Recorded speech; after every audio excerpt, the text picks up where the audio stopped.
Perkenalkan, saya Yadi Suryadi, pemilik akun Second Music Merch di Bandung. Bagaimana sejarah saya kemudian mengarsipkan kaset nasid ya.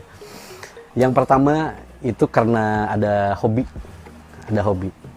Hobi yang pertama itu muncul ketika teman saya ketika SMA, ketika saya masih keranjingan musik metal, kelas 2 SMA kalau nggak salah ya.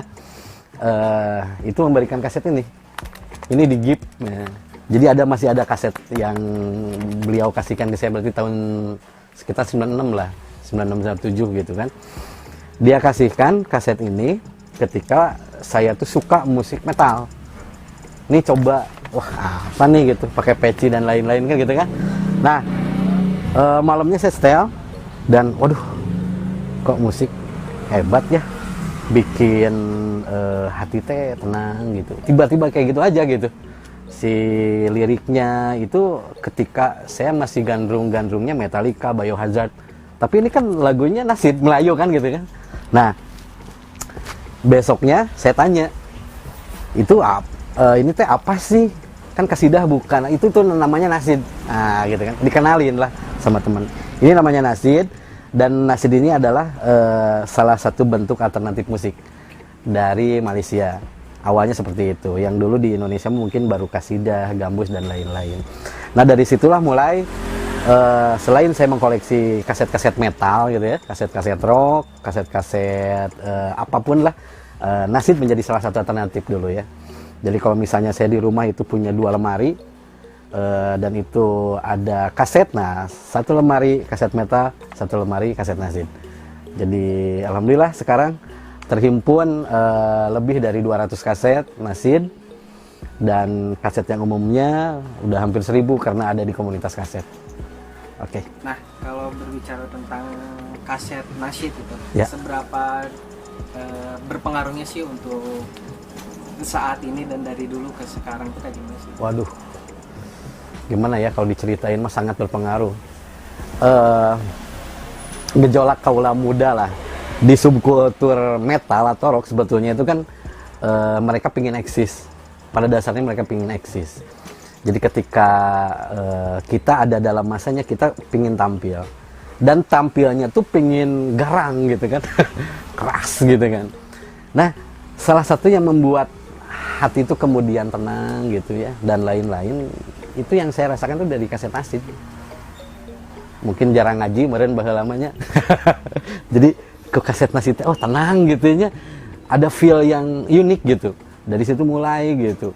Anak-anak yang satu band dengan saya di SMA dulu masuk Rohis, ngaji ke Darut Tauhid, ke Agim, itu mulainya dari kaset nasid.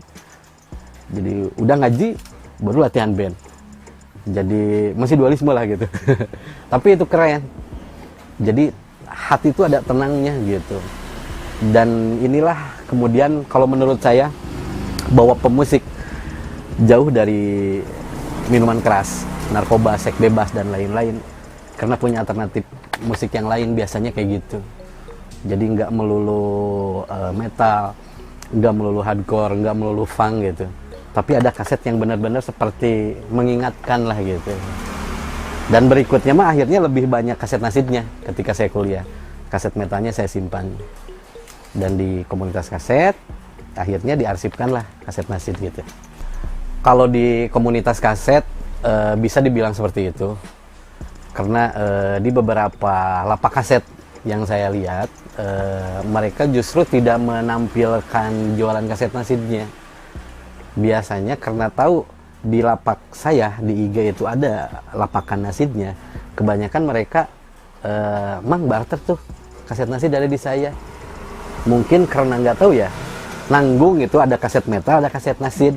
Kalau saya udah dari dulu gitu, metal sama nasid itu satu ritme. Tapi yang jelas seperti itu lah, bahwa penyuka seni, maka semua seni itu bakal dilalap juga sebetulnya.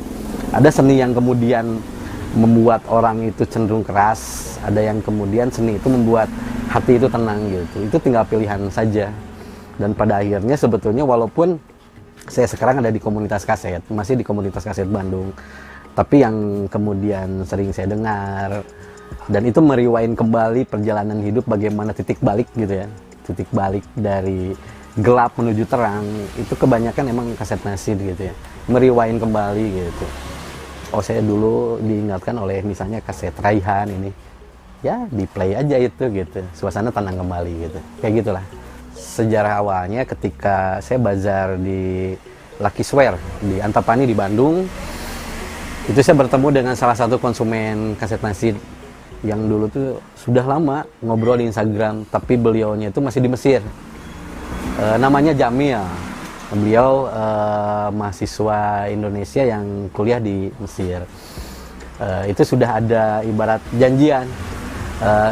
Bulan apa gitu saya balik ke Bandung, udah beres pendidikan, nanti saya beli kaset. Nah, bermula dari situ. Nah, ternyata beliau itu sudah punya rencana, apa sudah berjalan pengarsipan nasid secara digital di YouTube. Jadi untuk orang-orang yang beli kaset tidak punya playernya dan susah untuk membeli kasetnya di mana gitunya, orang tinggal ngeplay YouTube, dia tinggal ngeklik. Dulu saya pernah berkesan dengan kaset nasid apa, rata-rata kayak gitu, misalnya daya Raihan, misalnya Diwani, misalnya apa yang Malaysia, yang lokal Senada, misalnya apa, tinggal tik dan itu sudah ada di YouTube. Nah, pengarsipannya baru sampai di situ, tapi itu cukup membantu menurut saya. Dan beliau sementara ini mencari ke sini arsip-arsipnya nasid Indonesia, tidak nasid Malaysia. Jadi beberapa nasid Indonesia mungkin tidak dirilis ulang, baik dalam bentuk CD atau apapun, sehingga si kaset Indonesia inilah yang kemudian diarsipkan menjadi digital di YouTube. Kalau saya lihat di media, karena saya tidak masuk di komunitas nasidnya gitu ya, saya lihat di YouTube, di beberapa media lain, itu berubah komunitasnya menjadi komunitas musik positif kalau nggak salah. Karena saya lihat di situ, yang saya tahu tapi ya, misalnya ada Kang Teddy yang dari Senada, misalnya masih ada di situ. Oh, berarti ini masih kelanjutan dari komunitas nasid Indonesia yang dulu gitu. Sekarang namanya menjadi komunitas musik positif. Mungkin ini juga menjadi salah satu ikhtiar bagaimana bahwa nasid itu menjadi musik alternatif. Jadi kalau misalnya nasid namanya tetap nasid, orang tetap membedakan gitu. Tapi kalau disebutlah ini musik positif kan bebas, instrumen positif, orkestra juga positif. Nah, akhirnya nasid juga masuk mungkin di situ, jadi positif juga. Dan ini menjadi satu hal yang bagus saya lihat di YouTube juga, berbagai genre sekarang gitu. Yang tadinya dulu kita mengenal lagu-lagu Islami itu gambus, mungkin dangdut Islami ada Oma Irama dan lain-lain. Kesininya ada sedikit revolusi lah gitu ya. Dengan genre beat ada, genre hip hop Islami juga ada. Malah genre-genre yang seperti akustik, anak-anak indie sekarang itu pun ada. Nasidnya tuh ada gitu, semacam itu. Jadi sekarang perkembangannya seperti ke sana. Jadi dengan komunitas musik positif, saya lihat bahwa ini mulai mau menangkap pasar anak muda sekarang. Kalau nasid, orang harus menerjemahkan dulu apa sih nasid teh, lama kan. Kalau langsung aja ini musik positif, oke nanti saya coba dengerin, kayak gitu mungkin.